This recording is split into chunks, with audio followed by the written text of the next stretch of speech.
Did you know on average we have a recession every 7 years? We're on year 8. Careful. How to survive and thrive the upcoming economic crash. All right, let's be honest. There's been a lot of indicators showing a world economic slump that's coming around. Going to be something big. How big, when, where, we're not too sure exactly. But I want you to be prepared. I'm telling you this because I think this is important, and it's an opportunity coming up. This is where most of the wealth is created during troubled times. So let me go through some of the indicators and stick around to the end because I'm going to give you the solutions.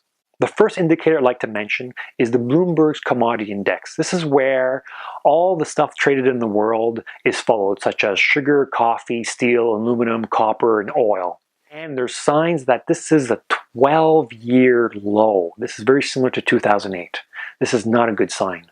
The second indicator I'd like to mention is demographics. Yes, we've been riding this wave since World War II. Baby boomers. Right now, baby boomers hold a lot of wealth. I think 70% of the wealth in North America is held by baby boomers.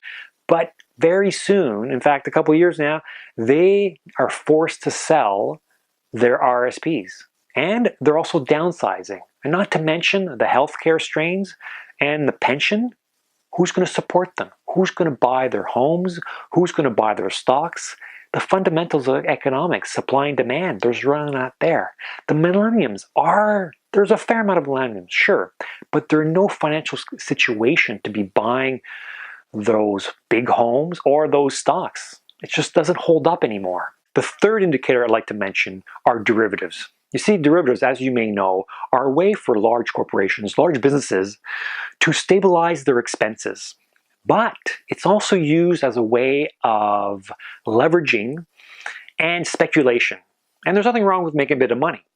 But right now, we're at a point where we're speculating far too much. In fact, we're speculating the stock market like if it's a casino.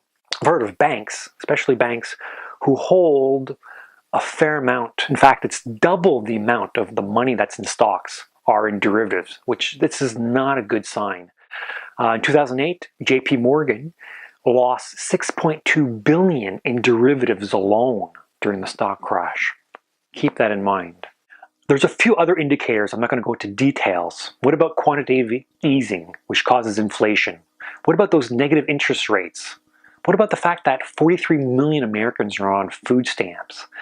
And what about, that huge American debt? And every time a new president comes around, the debt is increased.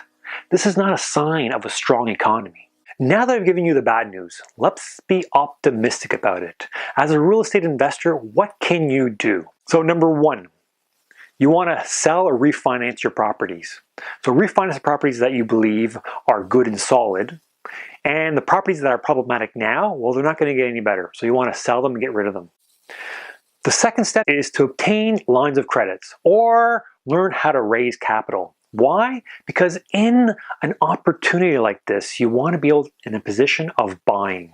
Yes, there'll be things on sale. Right now, we buy below market value. Take the opportunity for that. Get HELOCs, lines of credits, or raising capital. So the third step is to just keep on doing business. Keep a close eye on the market. Get your contacts well. Find those deals. Some opportunity will come about. Wealth is created during those troubled times. What are you doing to prepare yourself for the economic crash?